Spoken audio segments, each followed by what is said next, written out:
Hi, it's Chris from Atomic Airsoft here. This is the instructional video on how to install your SRS HPA underleaver kit. Now, just to quickly familiarise yourself with the parts, this part here is what we call the main lever, the main handle.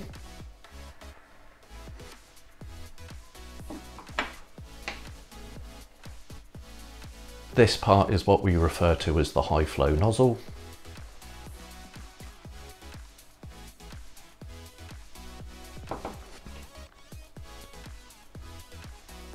This part here is the drawbar.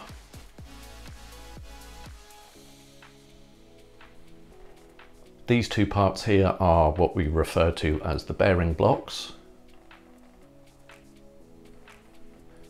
This part here is what we refer to as the backstop. And also in your pack you will find 2 screws and a small brass pin. So now on to the installation. First of all, we need to remove the existing bolt. Simply unscrew the bolt head. And then put that to one side. Now we need to insert the high flow nozzle.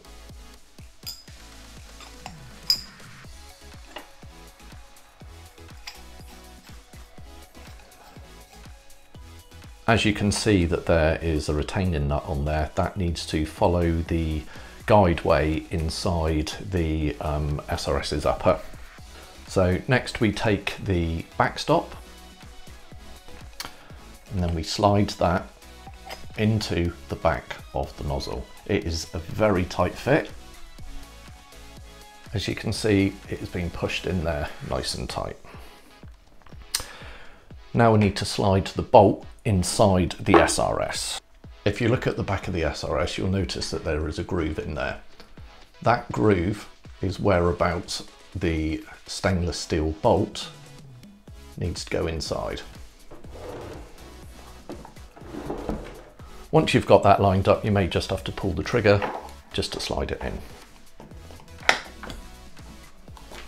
Now on to the next stage where you need to remove this one single nut and bolt from the side. Next, take your 2 bearing blocks, and these fit either side of the trigger. And when they're together, they will make a shape like this. So bung them over the top. Once you have the first one in, just take the longer bolt, this one here, and then push it through that side. Then if you turn the gun over, you'll see that the bolt is sticking out of the bottom there. And then all we need to do is stick the other side of the bearing block on. Oops, be a bit fiddly. There we go, that's the bearing block installed. Now that the bearing block is installed, we need to attach our arm lever. We need to screw it into the small screw hole there. So if you sit it on top, like so, turn the replica upside down and screw that in. Now, what we recommend that you do before doing that is it is always handy if you put just a little dab of super glue inside the inside hole of the arm. You can, if you wish, use some sort of some thread locker, but super glue it sets almost instantly and it's a lot easier to undo. So once you've done that, just make sure that you get the tension right on there. I've done this up a little bit too tight, so just undo it slightly, and as you undo it more, there we go. So that's perfect, that's nice and smooth. Once that's on and the super glue has set, it will probably leave it for 4 or 5 minutes. I would not recommend moving the handle because you could disturb the glue. Now next we need to grab our drawbar and just screw that in to the very front part there. Now we need to line up the drawbar with the bolt head. Now the best way to do it is to have a look whereabouts the hole is there and just put the screw in and then just make sure that that is lined up. So you want to make sure that the bolt is fully pushed forward and that the hole on top there, that eye, lines up with the bolt. If it's too long or too short, this is threaded rod, so you can simply just turn the thread there just to get it the right length. The handle is fully closed, the bolt is fully closed, so I think I just need to do that just one more turn. Like that. After you've done that, take the bolt out.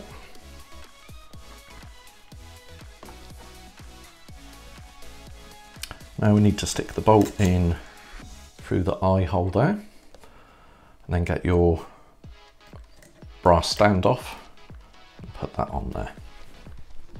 Now again, it is advisable to put a little dab of super glue or thread locker on this as well.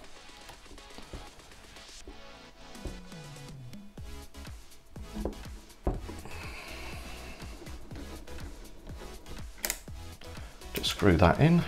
You don't need to do it up super tight. As you can see on here, there is a bit of a gap there. I do advise to have a little bit of a gap because you want to make sure that the underlever is fully pushed forward and the bolt is also fully pushed forward because you don't want a partial seal.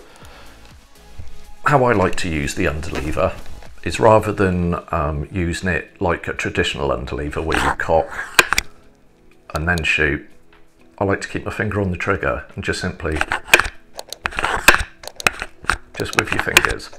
If you look at the back part of the bolt, you only need to pull it that far. Just there to get it to fire, which is not very far at all. And there you go, there is the finished installed underlever. Just please be aware that this underlever kit will only work with our own HPA engines. It will not work with any other HPA engines, and it definitely will not work with a spring, so please don't try it. These underlever kits are made to order, so you can choose what colour you want them. As standard, we're doing them in black and gold, but if anyone wants anything in, you know, some funky different colours, just let us know and we'll see what we can do. Thanks for watching.